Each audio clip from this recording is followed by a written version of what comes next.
Include तो नहीं, exclude करेंगे। जैसे क्या होता है SC/ST एक्ट वगैरह। जहाँ कहीं कुछ कुछ पार्ट्स में ऐसे है कि भाई बहुत बढ़िया है, इससे बढ़िया पेपर पे कुछ हो नहीं सकता, ओके। बट फिर आप प्रैक्टिस में देखोगे तो उससे बेकार भी कुछ हो नहीं सकता। रिजर्वेशन जो है वो तो अपनी जगह है, बट चीज़ें इंक्लूसिव भी होनी चाहिए कुछ। संविधान में कमियां ये हैं कि जो लड़कियों को आजकल ज़्यादा राइट्स दे दिए गए हैं। Casteism should be just out of the society. And अगर आपको ग्रंथों का ज्ञान है, आपको पुराण का ज्ञान है, तो आपको पंडित बनना चाहिए। आई थिंक देयर शुड, जैसे हमारे सिविल एग्जाम्स होते हैं, सिविल सर्विसेज के, there should be an exam for that and who qualifies.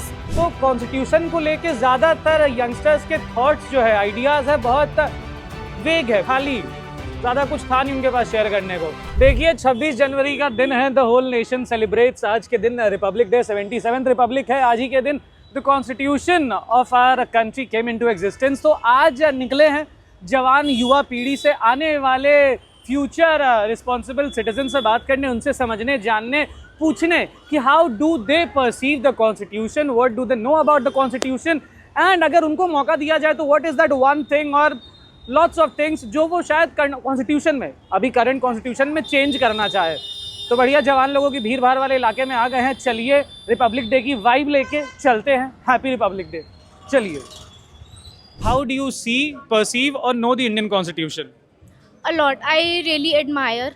हमारा जो कॉन्स्टिट्यूशन है वो बहुत सारे कॉन्स्टिट्यूशंस को पढ़ने के बाद ड्राफ्टिंग कमेटी ने उसको बनाया है, and I think it is a basket full of ideas and full of there is lot of revolution is in there, and I think it covers whole lot of things. ये बताइए कि आप Indian constitution को कैसे देखते हैं? How do you see it, perceive it? जहाँ कहीं कुछ कुछ पार्ट्स में ऐसे है कि भाई बहुत बढ़िया है, इससे बढ़िया पेपर पे कुछ हो नहीं सकता, ओके। बट फिर आप प्रैक्टिस में देखोगे तो उससे बेकार भी कुछ हो नहीं सकता। आज रिपब्लिक डे, कॉन्स्टिट्यूशन सेलिब्रेट होता है, तो how do you guys see, no और perceive the Indian constitution? Indian constitution को मैं एक सबसे बढ़िया कॉन्स्टिट्यूशन की तरह से देखता हूँ, क्योंकि इंडियन कॉन्स्टिट्यूशन जो है ना वो बेसिकली हमें काफ़ी सारे देशों से मिलके जैसे बना है Indian constitution, right?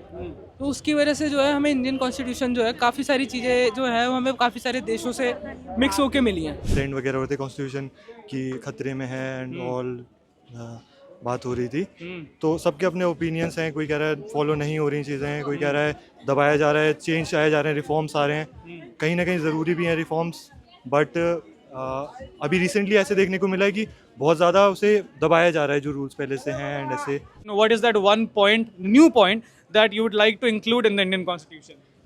One point I would like to include that Article 51A, most probably I think that it is fundamental duties. They are not like they are applied, but you are fundamental rights. You can take the people who don't who violate your fundamental rights, so they can be sued in the court. But fundamental duties are not that applicable. They're You not just obligated. yes. So I would like to make them obligated. Wonderful. What is that one thing, one point that you would love to include? Rewrite करने की कोई चीज़ नहीं है, मतलब ठीक है, कुछ ना कुछ होंगे जिन लोगों को बहुत स्पेसिफिक इश्यूज होंगे, या फिर मान लो किसी को इमिग्रेशन को लेके इश्यूज होंगे, but other than that paper में उसमें कोई इशू नहीं है। बट जब आप इम्प्लीमेंटेशन करने जाते हो तो आपको ब्यूरोक्रेसी वगैरह फेस करना लगोगे, यू वुड नो कि इट्स फार फ्रॉम रियलिटी। आज के टाइम पे युवा, देश का युवा, जेनजी पीढ़ी क्या चाहता है कि एक नया कोई लॉ आए, नया राइट आए, नया सिस्टम आए, तो क्या नया लाएंगे उसमें? इंक्लूड तो नहीं, एक्सक्लूड करेंगे। जैसे क्या होता है SC/ST एक्ट वगैरह। अगर हम सबको इक्वली ट्रीट करते हैं, इक्वल मानते हैं, तो ये अलग से उनको प्रिविलेज क्यों मिलने? लाइक जर्नल वाले, अब तो खैर काफ़ी सारे, हर कोई डेवलप हो गया, ऐसी बात नहीं है कि अब भी वैसे हम वो कर रहे हैं कि उनको वैसे ट्रीट कर रहे हैं लोगों को, जैसे दलित्स वगैरह को ट्रीट किया जाता था। अब तो सब इक्वली अगर ट्रीट हो रहे तो फिर क्यों उनको, उनके लिए अलग से वो रखना एक्ट्स वगैरह। अब ये बताइए रिजर्वेशन के बारे में क्या सोचता है युवा पीढ़ी, जेनजी? वही कि रिजर्वेशन नहीं होना चाहिए। अगर हर कोई इक्वल है तो रिजर्वेशन का फिर क्या मतलब? अगर हम हर किसी को इक्वली ट्रीट कर रहे हैं, हम किसी को नहीं बोल रहे कि तुम ऐसे नहीं हो, हम जैसे वैसे वो ऐसा मेरा वो कोई पॉइंट ऑफ व्यू नहीं है कि तुम ऐसे हो, वैसे ये है कि नहीं रहना चाहिए। फिर अगर सब इक्वली है तो इक्वली रहो, क्योंकि यही तो तुमको अलग कर देता है। अब स्कूल में जाते ही बच्चों से क्या पूछा जाता है? OBC हो, SC हो, SC हो, जनरल हो, उसमें डिफरेंशिएट कर दिया जाता है, तो उनकी कट ऑफ भी फिर ऐसी निकलती है। तो फिर ये बात मेरे को तो, मेरे हिसाब से, मेरे पॉइंट ऑफ व्यू से तो ठीक नहीं है। आपने कभी ऐसे अपने आसपास के सर्कल सराउंडिंग्स में ऐसा देखा है किसी नए इंसान से आप मिल रहे हो, सेम एज के इंसान से मिल रहे हो, उसको आपने अपना नाम बताया, उसने आपका नाम पूछा, आपने उसको अपना नाम बताया, आपने सिर्फ नाम बताया जो आपका मेन नाम है, गुड नेम। क्या ऐसा हुआ है कभी सेम एज के इंसान ने आपसे आपका पूरा नाम पूछा है ये जानने के लिए आप किस बैकग्राउंड से आते हैं, किस जगह से आते हैं? ऐसा तो नहीं हुआ कभी, मेरे साथ तो नहीं हुआ। वैसे तो मेरे को कोई पूछता नहीं, वो पूछता भी है तो इतना नहीं पूछता कि तुम कहाँ से आते हो, ये वो पूरा नाम वैसे पूछ लेते जनरली, अच्छा पूरा नाम है क्या, वैसे नहीं पूछा कि तुम यहाँ हो करके, ऐसा तो नहीं। इसलिए रिजर्वेशन का मेरे को नहीं लगता कि होना चाहिए करके। You won't, you obviously vote, आप वोट करती होंगी। Who do you see as the future leader, future prime minister? अभी से 5 या 10 साल बाद जब शायद आपके अच्छे खासे इस उम्र के ही बच्चे होंगे?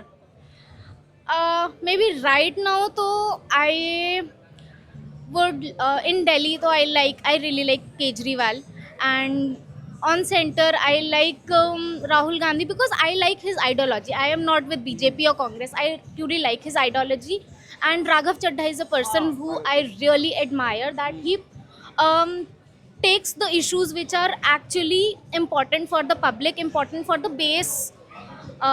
baseline people, the कोई workers. जवान नेता, कोई जवान पॉलिटिशियन है आपकी नज़र में जो कल को जाके can become a big face in Indian politics? I am for Raghav Chaddha. वो भी बूढ़े हो जाएंगे वैसे तब तक। Thank you so much, thank you so much. Now as I walk further and deeper into the narrow lanes of this hustling bustling Gen Z friendly space, still looking out for youngsters who can talk about the Indian Constitution, who actually care about the Indian Constitution. I actually kind of find it very difficult क्योंकि कोई जवान युवा पीढ़ी का youngster मिल नहीं रहा है जो कॉन्स्टिट्यूशन के बारे में, रिपब्लिक डे के बारे में बात करना चाहे। Everyone's least bothered. सब अपना सारा ज्ञान कमेंट सेक्शन में खत्म कर देते हैं। Okay, how old are you? I am 23. 23. Do you think casteism still exists in the younger generation, in the younger India? It really depends on the level of society, socio-economic background you are coming from.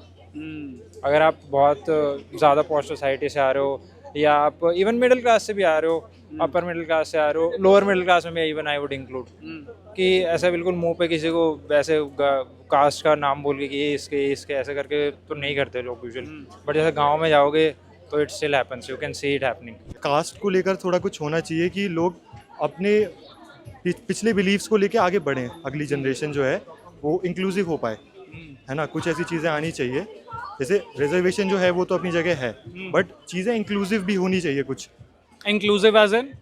Inclusive मतलब जैसे हर चीज़ हमें मतलब identify कराती है कि हम इस cast से हैं, है ना। हम कहीं अप्लाई भी करते हैं तो हमारे पास अलग सेक्शन आ जाते हैं कास्ट पे, तो मतलब कुछ तो ऐसा, मतलब मैं स्पेसिफिक नहीं मुझे पता, पर ऐसे इंक्लूसिव आइडियाज़ होने चाहिए कि जो हमें फील कराएं अगली जनरेशन को। Does this generation want to eradicate casteism from the very roots?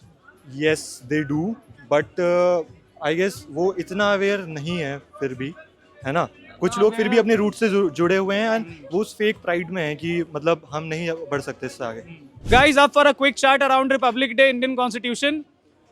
भाई ने इशारा कर दिया यूं, ये ऑन कैमरा कैप्चर होना चाहिए कि to every youngster I approach and ask them to talk about the Republic Day celebrations और द इंडियन कॉन्स्टिट्यूशन। मना, no sorry, we have no clue, no idea. Comment section में सारा ज्ञान खत्म हो गया। ये है भारत के जेनजी के हालात, भारत के जेनजी का हाल। No clue at all, wonderful. आपने प्राइड की बात करी तो I will give you hypothetical question. Is it possible कि someone who flaunts, flexes caste pride, can that person be anti casteism? देखिए, जो कास्ट प्राइड पहले ही शो कर देता है, ठीक है, अपना बिलीफ क्लियरली शो कर रहा है कि मुझे अपनी कास्ट पे प्राइड है, जैसे कोई प्राइड कर सकता है, कोई प्राइड कर रहा है, उसके लिए वो पहले ही उसने वहीं पे स्टेट कर दिया कि बाकी कास्ट इन्फीरियर हो गई हैं, तो वो एंटी कास्टिज्म तो हो ही नहीं सकता। उसने वैसे ही बता दिया मैं सुपीरियर हूँ एंड बाकी कास्ट इन्फीरियर है मुझसे। ये इंडियन कॉन्स्टिट्यूशन सेलिब्रेट किया जाता है रिपब्लिक डे पे। How do you see, no और परसीव, आप कैसे देखते हैं भारत के संविधान को? देश का युवा कैसे देखता है भारत के संविधान को? ये संविधान तो बहुत अच्छी चीज़ है और संविधान जिन्होंने बनाया डॉक्टर अम्बेडकर वो भी बहुत अच्छे थे, लेकिन जो संविधान में कमियां हैं, हमारे संविधान में कमियां ये हैं कि जो लड़कियों को आजकल ज़्यादा राइट्स दे दिए गए हैं, इसकी वजह से हम बहुत दुखी हैं। Well, I'm not really sure what just happened, but I'm kind of stunned. I'll put this out there for you guys, for the dear viewers, to comment down your views on whatever the young lad here said right now. As we are moving in the society, as the generation is growing, I think it is now it should be knowledge based. Casteism should be just out of the society, and अगर आपको ग्रंथों का ज्ञान है, आपको पुराण का ज्ञान है, तो आपको पंडित बनना चाहिए. I think there should be, जैसे हमारे सिविल एग्जाम्स होते हैं, सिविल सर्विसेज के, there should be an exam for that, and who qualifies should be in that position. This is my opinion. Interesting.